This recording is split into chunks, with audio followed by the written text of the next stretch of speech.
जय श्री कृष्णा दोस्तों। आज हम लोग प्रारंभ करने जा रहे हैं अष्टावक्र गीता का 7वां प्रसंग, जिसमें शिष्य की मुक्ति की अभिव्यक्ति का वर्णन किया गया है। तो चलिए प्रारंभ करते हैं 7वें प्रसंग का पहला सूत्र। जनक उवाच मयि अनंत महाम्भोधौ विश्वपोत इतस्ततः भ्रमति स्वान्तवातेन न ममास्य सहिष्णुता। अर्थात राजा जनक बोलते हैं, मुझ विशाल महासागर में विश्वरूपी नाव अपनी ही प्रकृति वायु से इधर उधर डोलती है, मुझे असहिष्णुता नहीं है। कहने का भाव यह है कि जैसे पिछले प्रसंग में राजा जनक कहते हैं कि यह विश्व अपनी स्वाभाविक गति से चल रहा है, मुझे ज्ञान उपलब्ध हो जाने से विश्व की गति में कोई परिवर्तन नहीं आ गया, बल्कि मेरी दृष्टि बदल गई। जिससे पहले मैं उसमें लिप्त था, उसकी गति से प्रभावित था, किंतु अब मैं साक्षी होकर के, दृष्टा होकर के इसे देख रहा हूँ। संसार तो वैसे का वैसा ही रहता है, लेकिन आत्मज्ञानी की जो दृष्टि है वो बदल जाती है। इस संसार को देखने के प्रति उसका जो नजरिया है वो बदल जाता है। अब राजा जनक कहते हैं कि मैं इन सब से प्रभावित नहीं हो रहा हूँ, इससे मेरे में त्याग, ग्रहण और लय के विचार ही नहीं उठते हैं। मैं आत्मस्वरूप हो गया हूँ। फिर ये विचार किससे उठें? विचार मात्र मन के हैं। मन, शरीर हम ये नहीं है, ना हम इंद्रियां हैं, ना हम शरीर हैं, ना ही हम यह मन है, बल्कि हम आत्मस्वरूप हैं। इसलिए राजा जनक को जब आत्मज्ञान हो जाता है और उन्हें यह पता चल जाता है कि वे आत्मस्वरूप हैं, तो वे कहते हैं कि मैं आत्मस्वरूप हो गया हूँ। फिर ये विचार किससे उठें? क्योंकि विचार तो मन में उठते हैं और मन से परे होती है आत्मा। आत्मा में कोई विचार नहीं होता है। इसी क्रम में वे आगे इस सूत्र में अपनी मुक्तावस्था का वर्णन करते हुए कहते हैं कि मैं आत्मा हूँ। जैसा कि ऋषि अष्टावक्र जी ने पूछा था राजा जनक से कि क्या वास्तव में इन्हें आत्मज्ञान हुआ है, तो उन्होंने जो प्रश्न किए थे पिछली वीडियोज में हमने उन्हें पढ़े हैं, उसका उत्तर देते हुए यहाँ पर राजा जनक कहते हैं कि मैं मुक्त हूँ, मैं उस आत्मस्वरूप का ही अंश हूँ, या मैं स्वयं आत्मस्वरूप ही हूँ। इस प्रकार का मुझे ज्ञान हो गया है। इसी क्रम में वे आगे इस सूत्र में अपनी मुक्तावस्था का वर्णन करते हुए कहते हैं कि मैं आत्मा हूँ जो उस विशाल महासागर के समान हूँ। इसमें यह जगत रूपी नाव अपनी प्रकृति वायु से इधर उधर डोलती है। कोई दूसरा इस वायु को नहीं चलाता, किंतु मैं तटस्थ होकर के, साक्षी होकर के इसे देख रहा हूँ। वे कहते हैं कि मैं आत्मा हूँ, उस विशाल महासागर के समान हूँ जिसमें यह जगत रूपी नाव अपनी प्रकृति वायु से इधर उधर डोलती है। कोई इसको चलाता नहीं है, किंतु मैं तटस्थ होकर के, साक्षी होकर के इसे देख रहा हूँ। क्योंकि आत्मस्वरूप जो होते हैं, जो आत्मज्ञानी होते हैं, वे दृष्टा हो जाते हैं। इस संसार को देखने का उनका नजरिया बदल जाता है। वे कहते हैं कि मुझे असहिष्णुता नहीं है, मैं इससे प्रभावित नहीं होता हूँ। यह सारा उपद्रव, अशांति आदि लहरों तक ही सीमित है। जिस प्रकार से समुद्र में लहरें उठती हैं, उसकी तरंगें उठती हैं और फिर से शांत हो जाती हैं, एक समय के पश्चात वे शांत हो जाती हैं, समुद्र में ही विलीन हो जाती हैं। इसीलिए यहाँ पर राजा जनक कहते हैं कि यह जो सारा उपद्रव है, जो सुख दुख, ईर्ष्या, द्वेष, जलन, ये सब जो कुछ भी इस प्रकृति में घटित होता है, मन में घटित होता है, इंद्रियों के द्वारा घटित होता है, इंद्रियां जो हमारी विषयों के प्रति आसक्त हो जाती हैं, हमारा ये जो शरीर है, हम अपने आप को इस प्रकृति से अलग मान लेते हैं अहंकारवश। तो ये जो कुछ भी हो रहा है, ये जो सारा उपद्रव है, अशांति है, ये सब लहरों की भांति ही है। जैसे समुद्र में लहरें उठती हैं और बैठ जाती हैं, उसी प्रकार से ये जो सारा उपद्रव इस सृष्टि में होता है, ये जो अशांति है, ये सब लहरों तक ही सीमित है। समुद्र गहराई में प्रभावित नहीं होता है।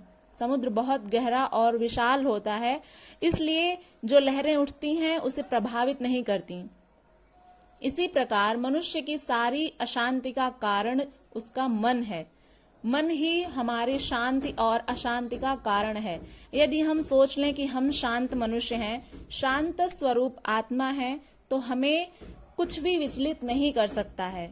और यदि हम वहीं पर इस सृष्टि में माया जाल में फंस गए, तो हमें हमारा मन ही अशांत कर देता है। इसी प्रकार मनुष्य की जो सारी अशांतियां हैं, वे सब उनका कारण जो है वो मन है, मन से ही सब कुछ उत्पन्न होता है। जैसा कि हमने पढ़ा था कि अमृत बिंदु उपनिषद में कहा गया है कि मन एव मनुष्याणाम कारणम बंध मोक्षयोः, अर्थात मन ही हमारी मुक्ति और बंधन का कारण होता है।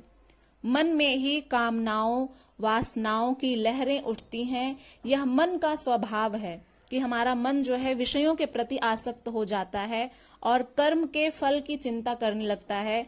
जो नहीं है उसकी अभिलाषा है और जो है उसमें संतोष नहीं है, अधिक चाहिए। कोई धन पाने के लिए अशांत है तो कोई पद पाने के लिए, कोई प्रतिष्ठा के लिए तो कोई धार्मिक व्यक्ति ईश्वर तथा मोक्ष पाने के लिए ही अशांत हैं।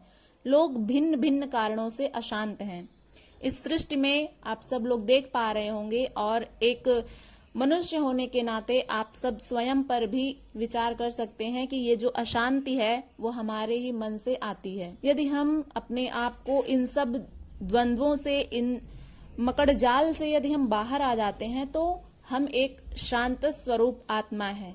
अपने उसी स्वरूप को पहचानना है कि हम शांत हैं, उस समुद्र की भांति जिसमें लहरें कितनी भी उठें, कितनी भी लहरें उठती हैं, लेकिन समुद्र गहरा होता है इसलिए वो प्रभावित नहीं होता है। हम वही आत्मा है जो कि शांत है, शाश्वत है। यही बात यहाँ पर राजा जनक कहते हैं कि लोग भिन्न भिन्न कारणों से अशांत हैं, किंतु मेरे में सहिष्णुता है। मैं अपने स्वभाव को उपलब्ध हो गया हूँ, स्वाभाविक जीवन जी रहा हूँ, अतः मैं पूर्णतया शांत हूँ। मेरे शांत होने की चेष्टा भी नहीं करता। ऐसा भी नहीं है कि राजा जनक जबरदस्ती ही स्वयं को शांत रखने की कोशिश कर रहे हैं। वे अपने उस शांत स्वरूप को पहचान लिए हैं, इसलिए वे कहते हैं कि मैं इसकी चेष्टा भी नहीं करता कि मैं शांत हो जाऊं, क्योंकि मैं शांत हूं, ऐसा मुझे अनुभव हुआ है। चेष्टा ही अशांति का कारण है। जो हमारे मन में चेष्टाएं उठती रहती हैं, कभी इस वस्तु के प्रति, कभी उस वस्तु के प्रति, तो हमारा मन अत्यंत चंचल होता है, इसीलिए वो हमें अशांत रखता है। क्योंकि कभी मन कर दिया कि किसी वस्तु को लेने का, कभी कुछ, तो जीवन में सब कुछ चलता रहता है। तो ये जो मन है हमारा, वही एकमात्र कारण है हमारी अशांति का। यहाँ पर राजा जनक कहते हैं कि मैं पूर्णतया शांत हूँ, मैं शांत होने की चेष्टा भी नहीं करता हूँ। जो हो रहा है सब ठीक है, सब स्वीकार है, कोई चुनाव नहीं, अच्छे बुरे का कोई भेद नहीं, कोई संकल्प विकल्प भी नहीं। न मैं हिंसक हूँ, न अहिंसक बनने का प्रयत्न करता हूँ। न मैंने इस संसार को छोड़ा है और न ही संन्यास ग्रहण किया है। न पश्चाताप करता हूँ और न ही क्षमा याचना। न त्याग का आग्रह है, न ही ग्रहण का। यही आत्मा का स्वभाव है और मैं उससे स्थित हुआ शांत हूँ। ये सब आत्मा के स्वभाव हैं। जो कुछ भी हमने अभी पढ़ा, जो कुछ भी राजा जनक ने कहा कि अच्छे बुरे का कोई भेद नहीं है, ना कोई संकल्प विकल्प है, ना ही मैं हिंसक हूँ और ना अहिंसक बनने का प्रयत्न करता हूँ।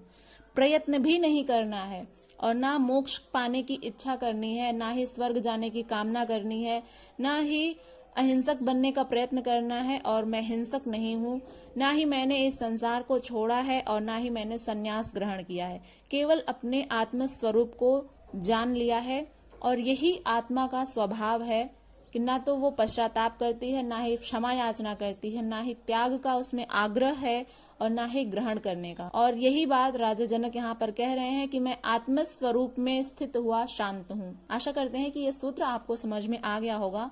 यदि आप चैनल पर नए हैं तो इसे सब्सक्राइब करके बेल आइकन को प्रेस कर लीजिएगा। वीडियो पसंद आए तो इसे लाइक करिएगा, शेयर करिएगा और कमेंट करके बताइएगा कि आपने इस वीडियो से क्या सीखा। हम लोग मिलेंगे अगली वीडियो में, तब तक के लिए अपना ध्यान रखिएगा। हरे कृष्णा।